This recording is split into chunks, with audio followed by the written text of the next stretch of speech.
A continuación, hermanos, vamos a leer Primera de Corintios 1, 3, del 1 al 9.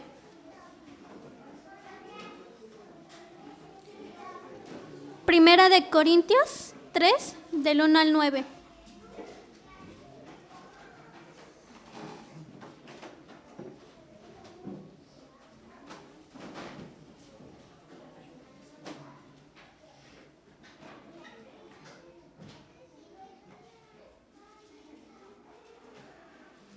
Si ya lo tenemos todos, hermanos, entonces la palabra de Dios dice así: de manera que yo, hermanos, no pude hablaros como a espirituales, sino como a carnales, como a niños en Cristo.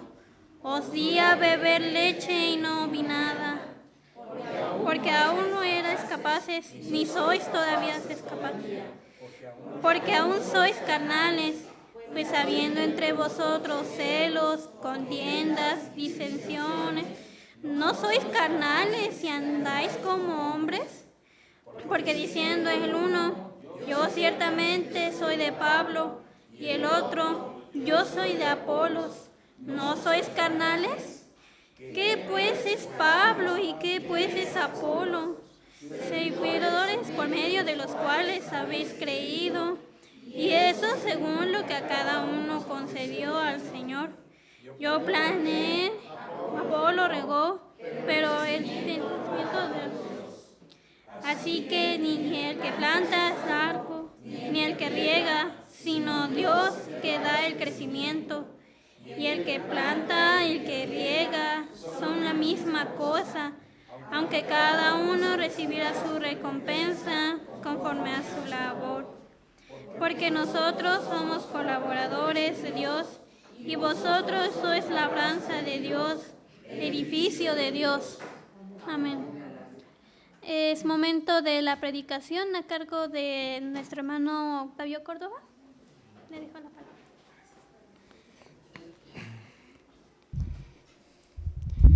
Vamos a orar, hermanos, vamos a pedir la dirección del Señor para meditar en su palabra.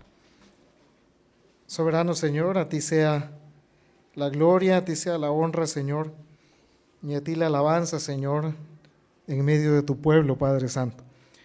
Rogamos, Señor, porque en esta hora, Señor, nos des un espíritu, Señor, despierto, un corazón, Señor, que preste, Señor, su oído, y que tu Santo Espíritu, Señor, use tu palabra, Señor, en nuestras vidas, Señor.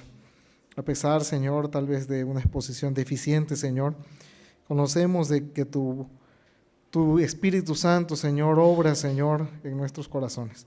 Convéncenos, Señor, de nuestros errores, pero también, Señor, consuélanos con tu gracia.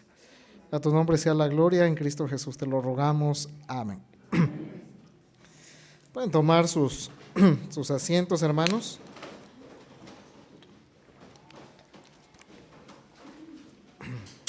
Vamos a conservar el pasaje que hemos leído y algunas otras secciones de Primera de Corintios, particularmente el primer cuarto de este libro. Y vamos a hablar de un tema muy necesario, no solamente para la iglesia Betel, aunque obviamente particularmente es necesario tratarlo, sino en general para el cuerpo de Cristo. Vamos a considerar un poquito, interrumpir la serie que hemos estado estudiando del Sermón del Monte, referente a las bienaventuranzas y demás cuestiones que hemos visto. El viernes pasado, tuve la oportunidad de platicar con el pastor Mario. Él no pudo acompañarnos el día de hoy. Si el Señor lo concede, lo hará en próximas semanas. Y pues hemos considerado, hermanos, necesario, después de orar acerca de este tema, que consideremos un poco, hermanos, acerca de la unidad y de la división. Hermanos, entre nosotros se ha hablado y se han expresado algunas cuestiones que pueden estarnos separando, hermanos, y es necesario que nosotros volteemos la mirada a las Escrituras y no a sabiduría humana, para que podamos atender la voz del Evangelio. El tema, hermanos, de la división en la iglesia suele ser un tema muy complicado de tratar, porque si preguntamos ahorita, hermanos, todos vamos a estar de acuerdo que la unidad es correcta y que la división está mal. Sin embargo, al señalar el problema, pocos podemos sentirnos responsables de ese pecado. En general, nosotros pensamos que los demás deben ajustarse a nuestra idea, a nuestra manera de pensar, para que de esa forma logremos la unidad, pero en base a nuestra idea. Y precisamente el orgullo que nos impide ceder y reconocer que podemos estar equivocados, nos hace que podamos hacer más amplias las diferencias, ¿sí? Entonces, hermanos, en ese aspecto es probable que no podamos sentirnos responsables tal vez de ese pecado en la iglesia y que no podamos sentirnos, hermanos, instrumentos en manos de Satanás. Sin embargo, puede que lo seamos, y con esa confianza que la palabra del Señor nos da, quisiera rogarles que pudiéramos estar atentos en los siguientes minutos y particularmente dispuestos a examinarnos, hermanos, para ver si hallamos en nosotros algún motivo que pudiera estar generando conflictos en la iglesia. En general, hermanos, hemos escuchado algunos comentarios. Yo no, sin enterarme completamente del tema, he escuchado comentarios de que hay facciones entre nosotros, hermanos, y eso nos asemeja mucho a la situación que experimentaba la iglesia de Corinto cuando Pablo les escribe esta carta. Y hermanos, nosotros en los primeros capítulos, hasta el capítulo 5, vamos a encontrar un tratamiento que el apóstol Pablo le da a un problema que comenzaba a existir en esta iglesia y que de hecho se estaba volviendo algo muy serio.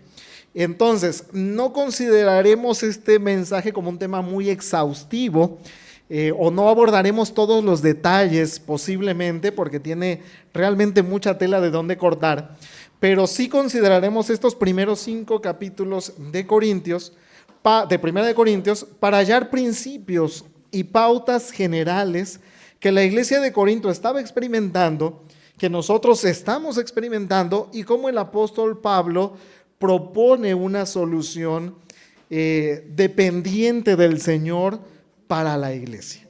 Entonces, hermanos, vamos a considerar en general los primeros capítulos de Primera de Corintios, y vamos a tratar de obtener a la luz de las Escrituras algunos principios que nos son útiles. Pese a que la situación de Corinto era muy particular, las iglesias se replican y muchas veces replicamos también los mismos problemas, y el Señor para eso nos ha dejado también esas exhortaciones, para que podamos aprender de ellas. Entonces vamos a ver, o vamos a dividir nuestro tema en 3 encabezados principales. Vamos a hablar primero de causas comunes de división.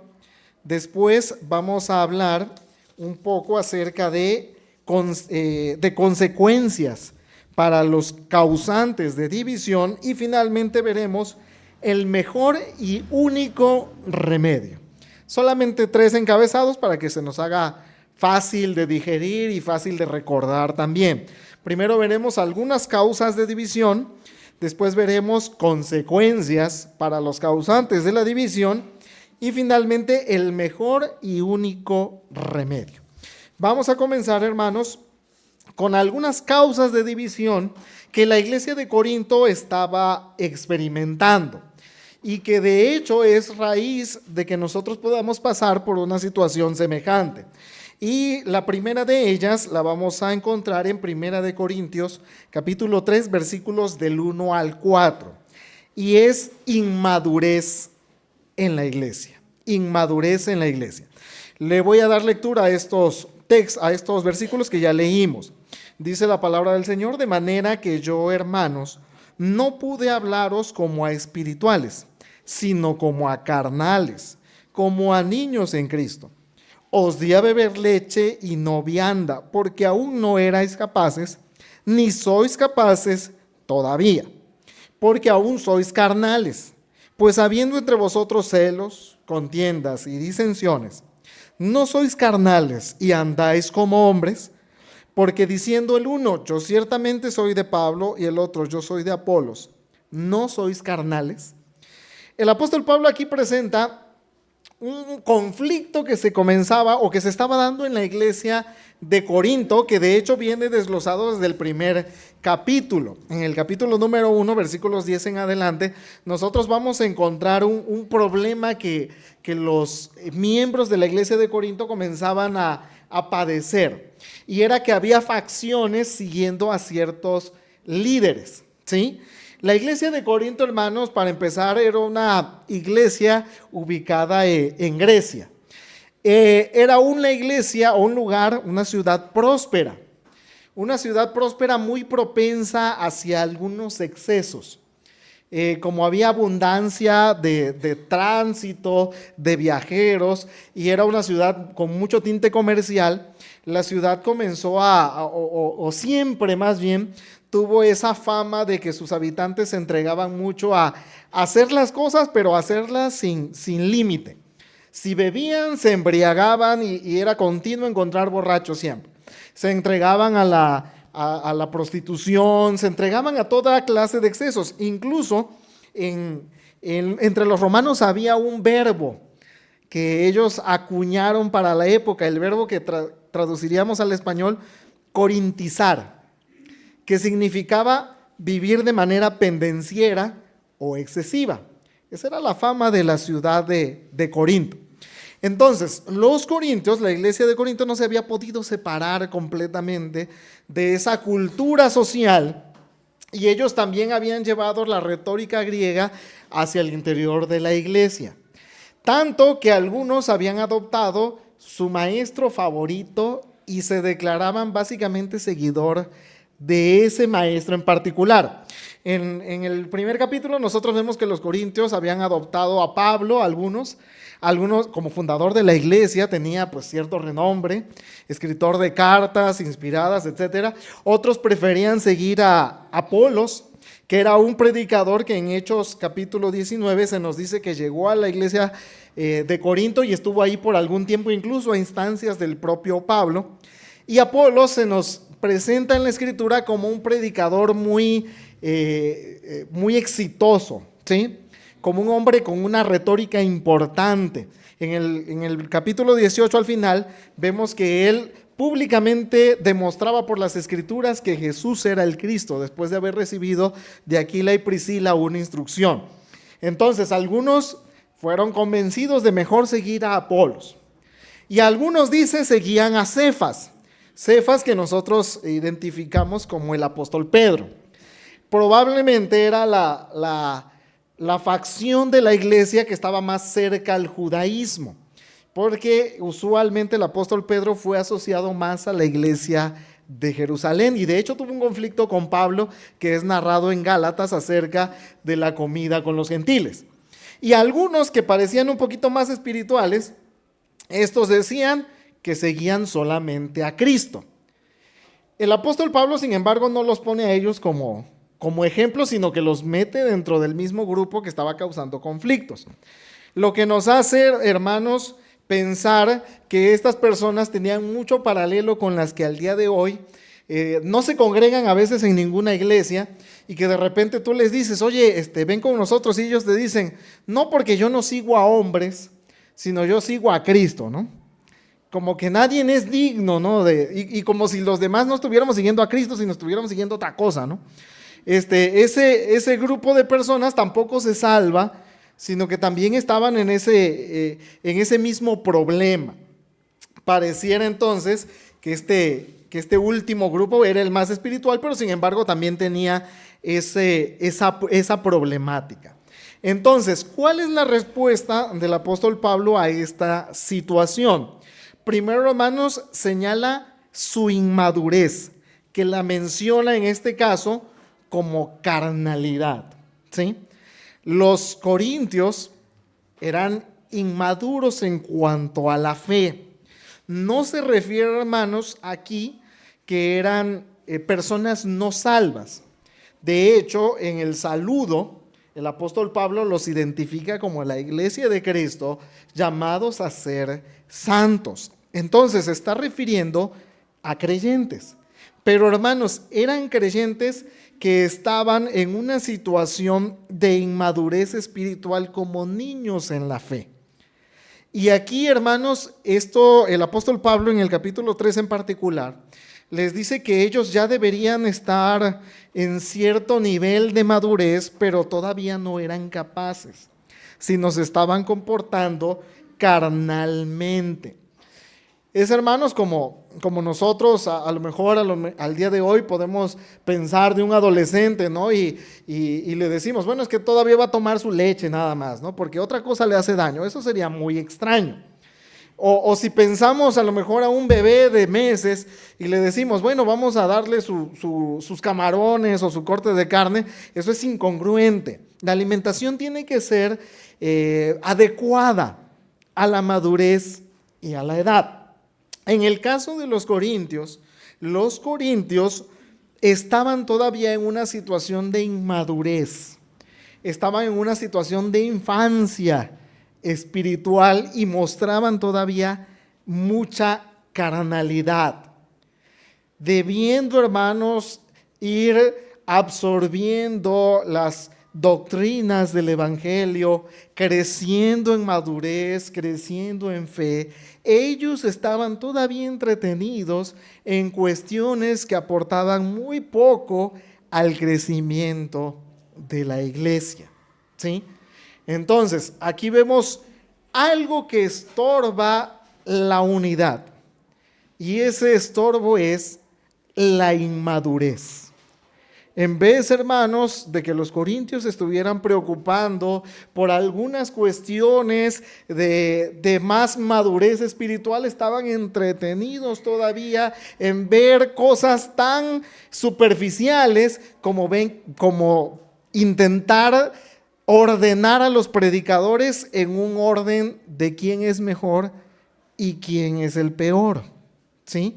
Ahora bien, hermanos, si lo aplicamos nosotros a nuestro contexto, a nuestra vida como iglesia Betel, deberíamos responder la pregunta: ¿existe inmadurez entre nosotros? Hermanos, a ojos de cualquiera, la respuesta es sí. Hermanos, la iglesia tiene más de 50 años. Es una iglesia adulta, madura, ¿sí? Pero, hermanos, en muchas ocasiones nos estamos comportando carnalmente, ¿sí? Y dice el apóstol Pablo, les tuve que hablar como carnales, no como espirituales, porque no eran capaces, ni son capaces todavía. Hermanos, la prueba es, hermanos, de que todavía más de 50 años de vida de la iglesia Betel, seguimos todavía en un rudimento tan básico como la unidad de la iglesia. ¿No es esto ya dado por sentado en las escrituras, que una iglesia debe ser de un mismo pensar y de un mismo sentir? El apóstol Pablo hace una serie de preguntas retóricas en el capítulo 1. Les dice, ¿está dividido Cristo? Y les dice, ¿a poco ustedes, dice, fueron bautizados en el nombre de Pablo? ¿O fue crucificado Apolos por ustedes? Ninguna de esas respuestas es obviamente positiva, todas son negativas, ¿sí? Hermanos, nosotros no debemos separarnos, o no tendríamos por qué separarnos en facciones, porque nuestros modos de pensar, nuestros liderazgos tienen que estar enfocados en una persona, y esa persona es Cristo, ¿sí? Hermanos, aquí pueden haber diferencias de opiniones, pueden haber muchas situaciones que a lo mejor no parezcan calzar completamente, pero recordemos esto: Cristo no está dividido, ¿sí? Cristo sigue siendo la cabeza y la iglesia sigue siendo su cuerpo. Hermanos, en muchas ocasiones, ignoro posiblemente el trasfondo completo de nuestras de nuestras divisiones, pero seguramente es pura carnalidad. Tratamos de hacer prevalecer nuestro punto de vista, muchas veces tratando de mostrar músculo o poder, ¿sí? Como diciendo, miren, aquí yo soy importante, aquí la iglesia se me cuadra. Hermanos, a lo mejor no lo decimos explícitamente, pero nuestra actitud puede ser tan carnal como esa, ¿sí? Hermanos, consideremos las escrituras. Dejemos, hermanos, de tomar partido. Todos vamos caminando hacia el mismo lugar, ¿sí? Si es que verdaderamente estamos en Cristo. Doy por sentado a la luz de la Escritura, como Pablo lo hace, que todos estamos en Cristo, hermanos, y todos buscamos la gloria de Cristo. Entonces, como hermanos, podemos tener distintas metas o distintas facciones. No es congruente. Los corintios tenían ese problema. Y también ha sobrevivido. Satanás es muy astuto y ha sabido mezclarlo todavía a casi 2000 años de esta carta, de hecho un poquito menos. Entonces, esta es una primera causa de división: inmadurez, carnalidad. Vamos a una segunda causa de división que nosotros vamos a encontrar en el capítulo 1, versículos 18 al 21.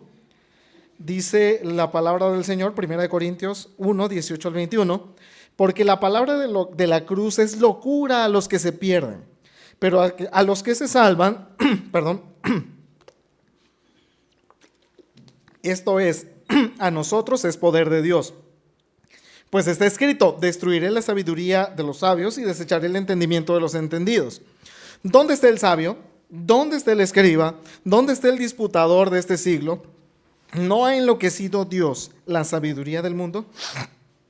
Pues ya que en la sabiduría de Dios el mundo no conoció a Dios mediante la sabiduría, agradó a Dios salvar a los creyentes por la locura de la predicación. Aquí el apóstol Pablo nos presenta la sabiduría del mundo, ¿sí? Confianza en la sabiduría del mundo. Para eso, hermanos, vamos a recordar un poco el contexto de la iglesia de Corinto. Recuerden, los corintios eran griegos, y los griegos amaban el discurso, amaban la retórica, amaban las escuelas de filosofía y la argumentación. Los griegos, nos dieron muchas disciplinas, ¿sí? Muchas de ellas tienen que ver con la retórica, ¿sí? Entre los griegos habían distintas escuelas de pensamiento, y los griegos solían escoger una de ellas y volverse seguidores de la misma. Mucho pensamiento filosófico tenía que ver con algunas escuelas en particular, que veían la vida con determinada óptica, y algunas de ellas estaban en conflicto. El problema con los corintios es que estaban enamorados de esa sabiduría y estaban tomando la sabiduría humana y llevándola a la iglesia. Y decían, con esta sabiduría nosotros vamos a edificar una buena iglesia. No sé si esto les suena, seguramente nos va a sonar bastante conocido. Por eso, hermanos, en medio de estos capítulos, particularmente el capítulo 2, versículos 1 y 2, el apóstol Pablo pareciera que está cambiando de tema. En el capítulo 2 nosotros vemos que Pablo dice que fui a vosotros para anunciar el testimonio de Dios, y dice, no fui con excelencia de palabras o de sabiduría, pues me propuse no saber entre vosotros cosa alguna, sino a Jesucristo y a este crucificado. El apóstol Pablo dice, ustedes ahí andan con su retórica, andan con sus discursos, pero yo no me ocuparé de nada de eso. Yo me preocuparé nada más de predicar a Cristo y a este crucificado. El evangelio de la cruz. El problema con los corintios entonces es que estaban tomando la sabiduría del mundo, la estaban metiendo dentro de la iglesia y estaban teniendo diferencias por esta causa. Hermanos, en el contexto actual, en nuestras iglesias, particularmente en la iglesia Betel, tenemos, hermanos, sabiduría humana insertada dentro de nuestras iglesias. Porque, hermanos, si eso ocurre, entonces tendremos problemas de unidad, tendremos problemas de división. Y, hermanos, siempre hay que estar defendiendo a la iglesia de estos intentos que a veces tenemos de meter sabiduría humana para tratar de apoyar, o de nosotros en nuestra visión humana darle un empujoncito al evangelio, porque decimos, ya se quedó en el pasado eso de estar evangelizando, eso de proclamar a Cristo crucificado. ¿Quién escucha eso? Pensamos, ¿no? A veces bien intencionadamente decimos, vamos a hacer esto, vamos a adoptar este programa, vamos a cambiar nuestro enfoque de la enseñanza, de la predicación, de lo que sea. Por ponerles algunos casos o algunos ejemplos, el pensamiento posmoderno, la sabiduría humana, se infiltra dentro de la iglesia. Y ese pensamiento, hermanos, nos hace que nosotros estemos pensando fuera del evangelio de la cruz. Incluso muchas iglesias discuten actualmente, bajo la influencia de la sabiduría humana, si necesitamos pastores que sean mujeres. Y comenzamos a discutir porque dicen, los tiempos han cambiado. Hace algún tiempo platicaba yo con una persona que organizaba una agenda de oración. Y esta persona decía, pero vamos a comenzar orando con las mujeres, porque el mundo ya cambió y nosotros tenemos que adaptarnos. Su visión puede ser muy actual, pero hermanos, nosotros tenemos una visión de la Escritura, y la Escritura no se moderniza, hermanos. Ese es por poner un caso. Hubo otra filosofía humana que yo recuerdo, estoy poniendo solamente algunos ejemplos, la visión de la iglesia como una empresa. No sé si a ustedes les pasó. Yo colaboré incluso y veíamos algunas iglesias que ponían sus letreritos de misión y visión, como si fuera una empresa y estuviéramos vendiendo algo. Hermanos, nosotros no vendemos nada, ¿sí? Lo que hemos recibido es de gracia y lo debemos dar de gracia, ¿sí? Esas ideas humanas nos van a llevar a división. Otra cosa, hermanos, el intento igual de psicologizar la Escritura. Eso, hermanos, también es una filosofía humana de la cual nos hemos enamorado tanto, que tratamos de meterla y decir, vamos a apelar a Freud, a Skinner. Hermanos, esas personas no tienen nada que ver con la Escritura, nada. Sus presupuestos son completamente contrarios a la Biblia. Hermanos, cuando la sabiduría humana, como estos tres ejemplos que hemos mencionado, comenzamos a tratar de introducirlos, hermanos, vamos a chocar, porque vamos a tener visiones diferentes. Estaremos alejándonos del evangelio de la cruz. Y, hermanos, la Biblia es muy clara. Estas ideas no nos van a permitir unirnos.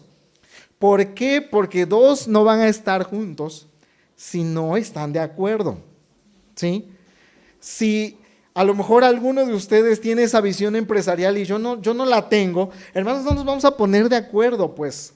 Aunque ustedes me capaciten y me den una idea, me dieron muchas capacitaciones de ese tema en particular y de algunos otros. Hermanos, no vamos a tener esa visión todos de esa sabiduría humana porque no estamos unidos en torno a la sabiduría humana. Entonces, hermanos, eso va a ser causa de división.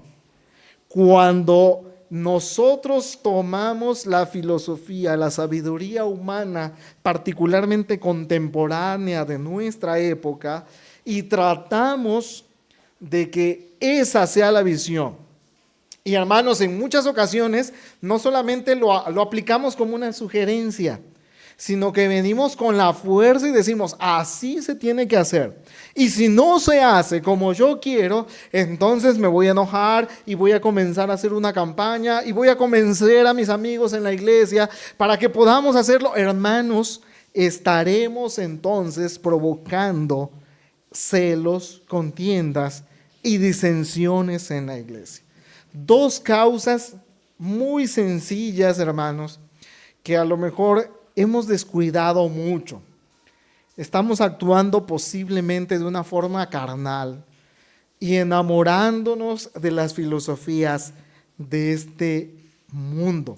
Fácilmente, hermanos, las causas que dividen a las iglesias pueden ser enumeradas en estos dos motivos. Primero, la inmadurez y después, hermanos, la sabiduría humana que tratamos de forzar en la iglesia. Hermanos, es preciso que nosotros podamos identificar si nosotros estamos cediendo ante ese empuje de Satanás, porque hermanos, eso no puede venir de una idea sana, de una idea bíblica, eso no viene de la sana doctrina. Eso, hermanos, es Satanás que se mete en la iglesia para tratar de zarandearnos como a trigo. Porque, hermanos, si nosotros no estamos unidos, va a ser muy sencillo que podamos ser vulnerables al ataque diabólico. Pero dice la Biblia, por el contrario, cordón de 3 dobleces no se rompe fácilmente. Hermanos, si Satanás nos separa, ya ganó mucha ventaja sobre nosotros. Hermanos, vamos entonces, después de considerar brevemente y a ojo muy rápido algunas causas de separación, vamos a considerar consecuencias para los que causan división. A lo mejor, hermanos, nosotros podemos estar pensando, bueno, es que yo tengo ese modo de pensar y no voy a descansar hasta que mi idea se tome en cuenta, hasta que mi modo de pensar pueda llegar a todos, ¿no? Hermanos, debemos considerar lo que el apóstol Pablo dice en 1 Corintios 3, 16 y 17. Y créanme que es no para que nos dé temor, sino para que nos aterremos. Dice estos textos, ¿no sabéis que sois templos de Dios y que el Espíritu de Dios mora en vosotros? Versículo 17, si alguno destruyere el templo de Dios, Dios le destruirá a él, porque el templo de Dios, el cual sois vosotros, santo es. Hermanos, a lo mejor pueden pensar que estoy tratando de causarles miedo, pero realmente es lo que la Escritura nos enseña que será el destino de aquellas personas que conscientemente buscan socavar la unidad de la iglesia. El apóstol Pablo señala el juicio de Dios y la propia destrucción de aquellos que se atrevan a destruir y a levantar su mano contra la iglesia. Hermanos, este es un pecado que muchas veces se toma a la ligera en muchos sentidos, pero quiero que consideremos esto, Dios no lo toma para nada a la ligera. Hay pecados en particular que el Señor castiga con puntual disciplina, ¿sí? Uno de ellos es aquellos que son causantes de divisiones del cuerpo de Cristo, porque hermanos, en sí es un atentado contra Cristo mismo, ¿sí? Cristo es la cabeza, nosotros somos su cuerpo. Si yo decido por alguna razón lastimar su cuerpo, estoy lastimando a Cristo mismo.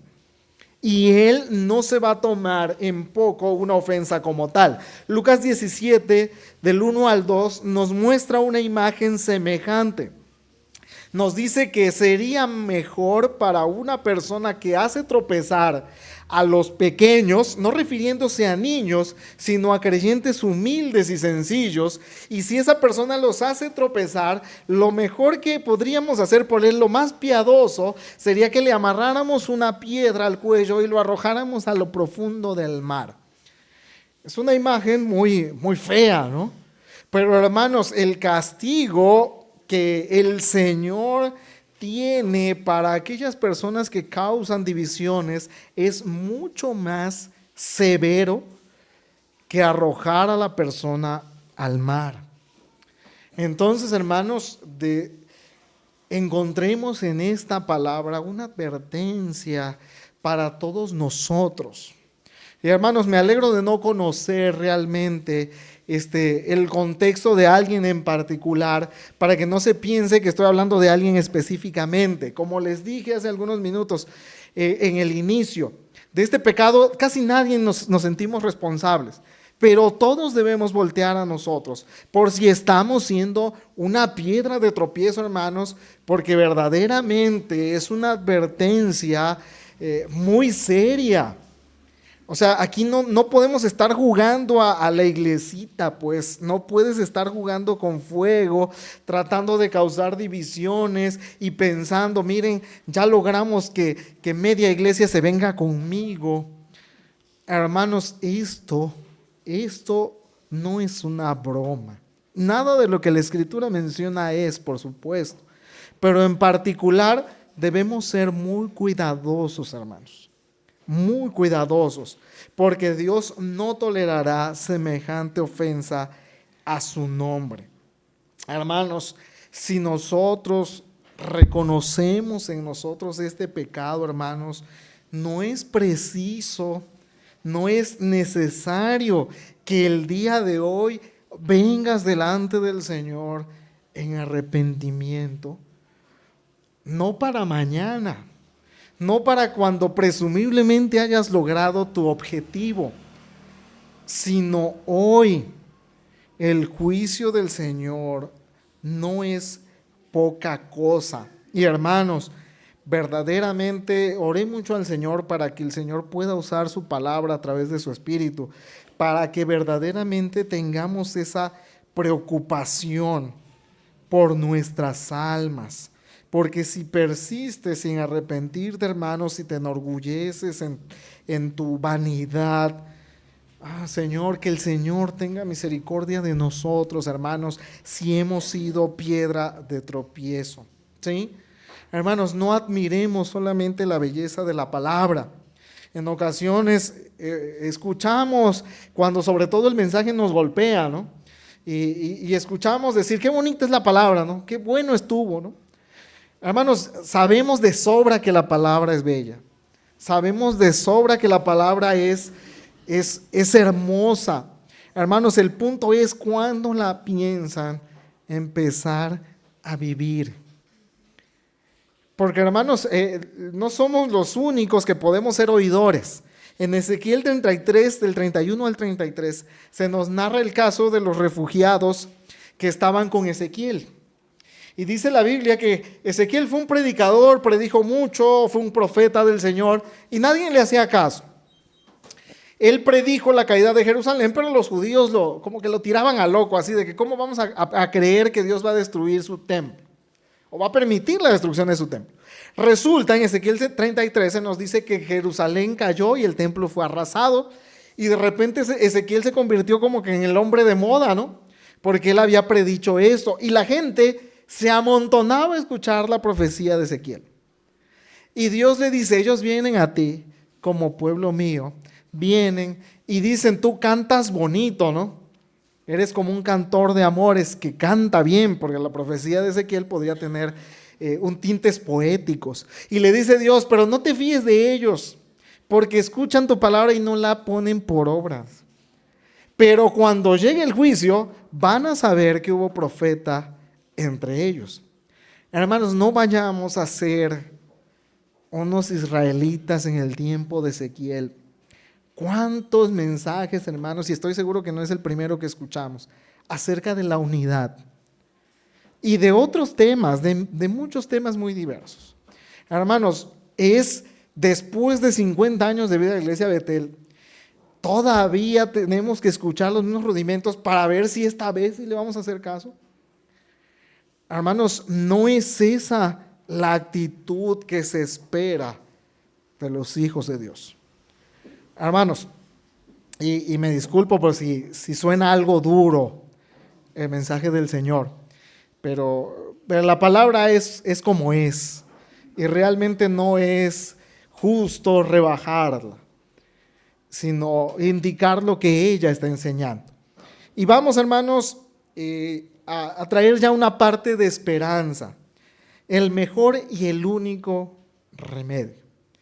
Hasta ahora posiblemente hemos visto nuestras limitaciones, nuestros pecados y el juicio de Dios que puede ser derramado sobre nosotros, y posiblemente hemos tenido temor.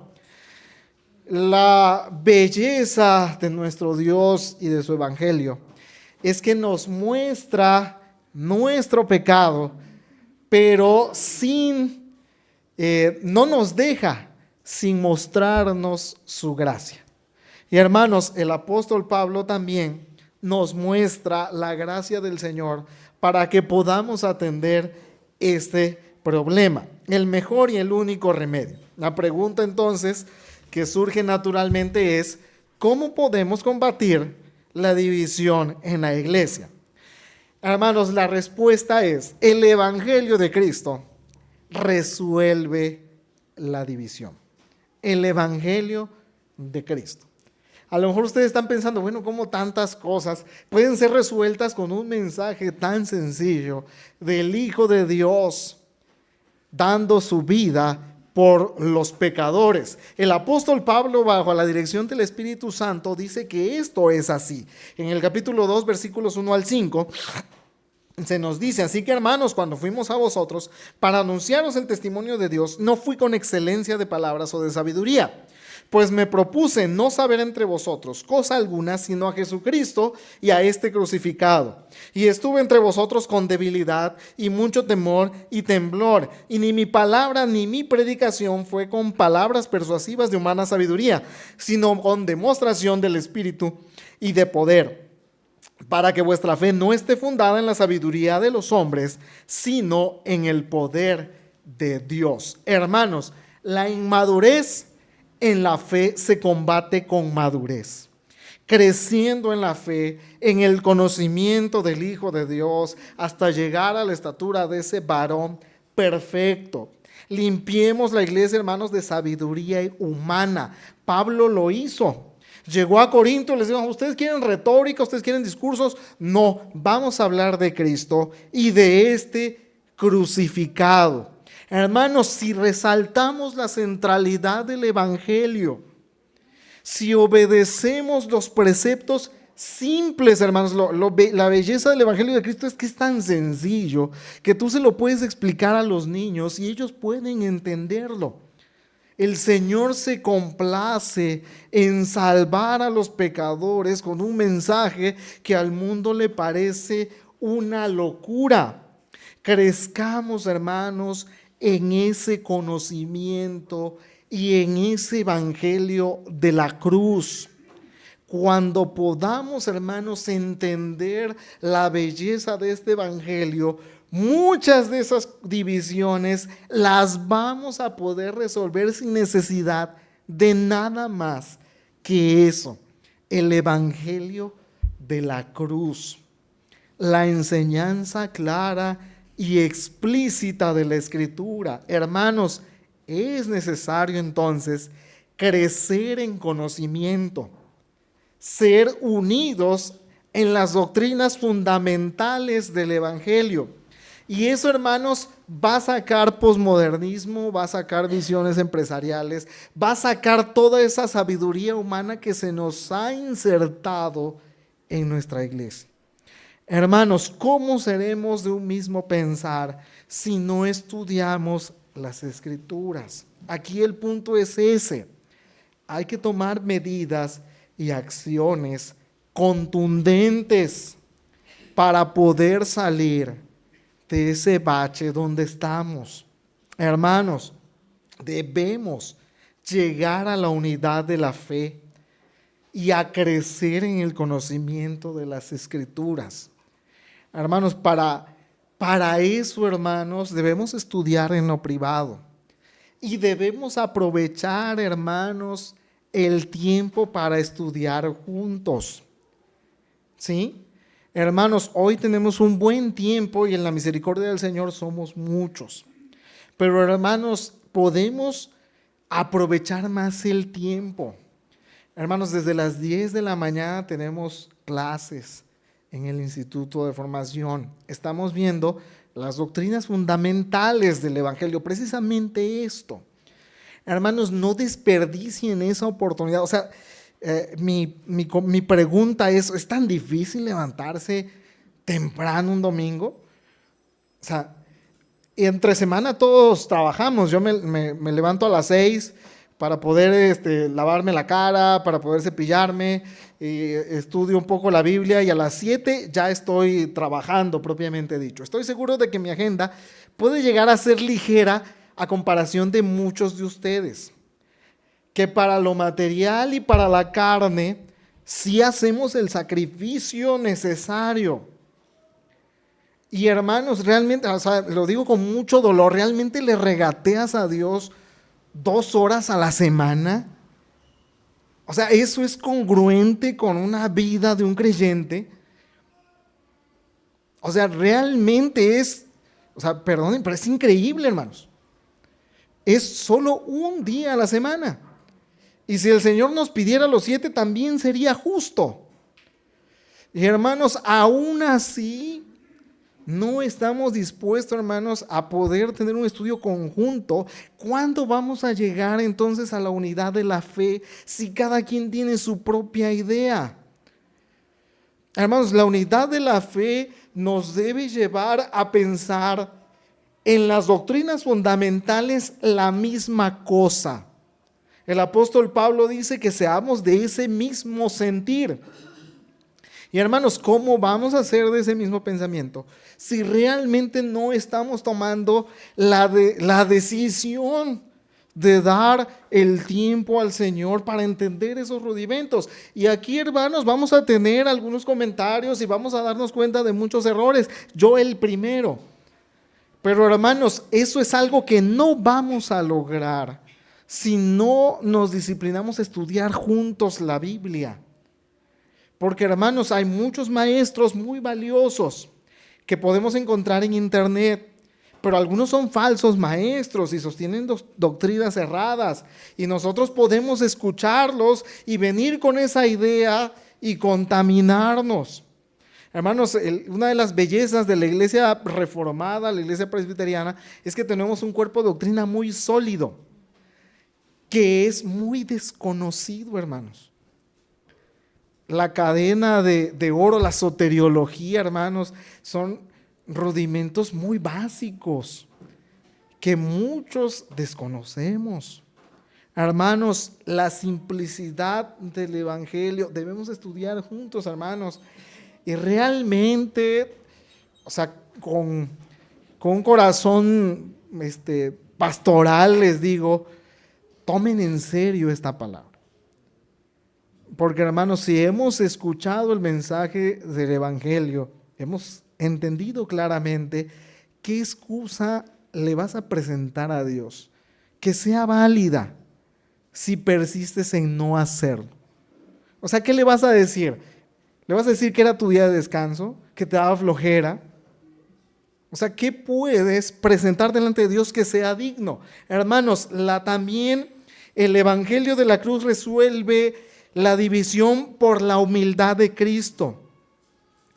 La humildad que Cristo nos enseña en el evangelio nos lleva a sobrellevar con paciencia a nuestro prójimo. Hermanos, y estos casos se dan mucho en nuestras iglesias. ¿Cómo soportarás a tu hermano que no te saludó? A lo mejor estaba en el súper y se hizo que no estaba. ¿Sí? A lo mejor te lo encontraste en algún lugar y no te quiso hablar. A veces pasa. ¿Cómo tolerarás una ofensa personal un gesto de desagrado. ¿Sí? Veamos hasta dónde la filosofía, la sabiduría humana se ha introducido en nosotros. Porque la sabiduría humana dice, tú vales mucho, no te dejes, defiende tus derechos. Ahora bien, vayamos a Cristo. De una manera muy simple y muy superficial. Pero ¿cómo responde Cristo ante cosas como esas? ¿Cómo responde ante la ofensa de los sacerdotes, del Sanedrín, de los soldados? Responde diciendo, Padre, perdónalos. No saben lo que hacen. ¿Te ha volteado la cara el hermano? A Cristo sus discípulos lo abandonaron en su hora más oscura. Solo. Murió sin ellos. Hermanos, para que tú no puedas soportar un ejemplo de desagrado, un gesto malo, y que hagamos de eso una bola de nieve que dura años. Si tan solo viéramos a la cruz, hermanos, esas cuestiones no tendrían la menor importancia. Porque si el hermano no te habló hoy, en el futuro va a pasar otra vez, porque somos pecadores.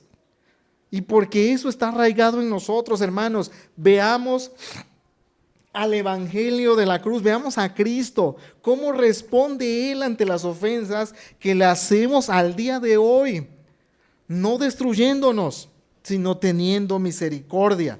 Hermanos, otro punto también, ya para ir terminando, vamos a resolver las diferencias por las vías adecuadas. Algunos de ustedes podrán tener un celo correcto por mejorar ciertas cosas. Hermanos, podemos sacarle mucho provecho a ellos y que no se vuelva un pecado causante de división. Quisiera poner un ejemplo, y yo sé que el día de hoy me he extendido un poco, pero quisiera poner el siguiente ejemplo. Vamos a pensar que yo no estoy de acuerdo con algún punto en la liturgia. Vamos a pensar que yo considero, y de hecho lo he externado en anteriores ocasiones, que los niños deben estar en aposento alto aquí. Voy a proponerle dos vías y ustedes me dirán cuál es la correcta y cuál es la pecaminosa. La primera vía es que yo comience a hablar con algunos de ustedes y les diga, ay, que es el hermano del ministro de Educación, está haciendo todo mal, ¿sí? Debemos hacer algo para que el hermano ya no siga en eso. Esa es una vía. Digo, es un ejemplo, hermano. Por supuesto. Y lo pongo a usted porque sé que somos amigos y hermanos en Cristo y sé que eso no va a ser ninguna causa de problema. Ahora, caso distinto es que yo vaya con él y le diga, hermano, fíjese, la Escritura nos muestra que las familias enteras deben estar en el culto, etcétera, también argumentos bíblicos. A lo mejor el hermano dice, bueno, vamos a tratar esto en el consistorio, vamos a tratar de hacer un acuerdo distinto, ¿sí? Hermanos, evidentemente hay una forma pecaminosa y evidentemente hay una forma santa de hacerlo. Hermanos, obviamente el ir a cuchichear con alguien que no puede ayudarte a solucionar el problema es pecaminoso. Hermanos, no te atrevas a traer chisme a la casa de Dios y no prestes oído al chisme. Límpiate de esas cosas, hermanos, porque eso nos va a hacer pecar, y un pecado, hermanos, de esa naturaleza se abre, se amplía, de tal manera que muchos son contaminados, toman partido, y de repente tú ya estás prejuiciado sin tratar siquiera al hermano. En una ocasión alguien me hizo un comentario acerca de una persona en determinada iglesia, no aquí, y me dijo, cuídate de tal hermano. Y hermanos, yo llegué a ese lugar a la defensiva contra el hermano, pues así de que de verdad me estaba yo cuidando de él. Resultó que al cabo de algunos meses el Señor nos permitió trabajar juntos de una manera muy armoniosa, con ese hermano en particular. Hermanos, a veces prestamos atención a eso, ni hemos tratado al hermano, ni tenemos intimidad con él, pero ya tenemos una idea, nada más porque le vimos el rostro, quizás en un mal momento, estaba haciendo coraje. Hermanos, no caigamos en esas vías. Si tu sugerencia, si tu mejora que propones es bíblica y es digna de ser tomada en cuenta, usa los canales adecuados y será de bendición y no para maldición. Hermanos, ya como aplicación, yo sé que a lo mejor ha sido amplio el tema. Hermanos, no seamos realmente instrumentos del diablo. Hermanos, estamos en una situación de oportunidad de crecer. El Señor en su palabra no es ambiguo, es muy claro. Nos muestra esa debilidad que tenemos, esa carnalidad que vive en nosotros. Nos muestra también las consecuencias que pueden esperarnos por obrar mal. Pero hermanos, sobre todo nos está mostrando hoy su gracia. Nos llama a arrepentirnos. No tomemos, hermanos, esta gracia para abusar y decir más adelante lo hacemos. La palabra del Señor que hemos escuchado hoy debe hacernos tomar decisiones hoy. Hermanos, vengamos al Señor en arrepentimiento y en fe en su palabra. Recuperemos la pureza del Evangelio de Cristo y de esa manera nos limpiaremos de sabiduría humana que terminará generando divisiones. Hermanos, consideremos la palabra del Señor, el mandamiento autoritativo de la palabra del Señor, para poner en orden nuestras vidas. Y sobre todo, y con esto concluyo, hermanos, si hemos pecado, hay que hacernos responsables de él. No pensemos y digamos, es que fulanito pecó y menganito también. Examinemos a nosotros mismos. El Espíritu Santo nos habla a todos. Y si nosotros hemos sido responsables, hermanos, y si mi pecado ha sido público, también mi arrepentimiento tendrá que ser de esa manera. Vengamos al Señor. Limpiemos nuestro corazón, evitemos, hermanos, el chisme, las habladurías a espaldas de nosotros, hermanos, que terminarán generando divisiones, hermanos. Busquemos el rostro de Dios y que el Señor tenga misericordia de esta iglesia en Betel. Que el Señor nos bendiga, hermanos.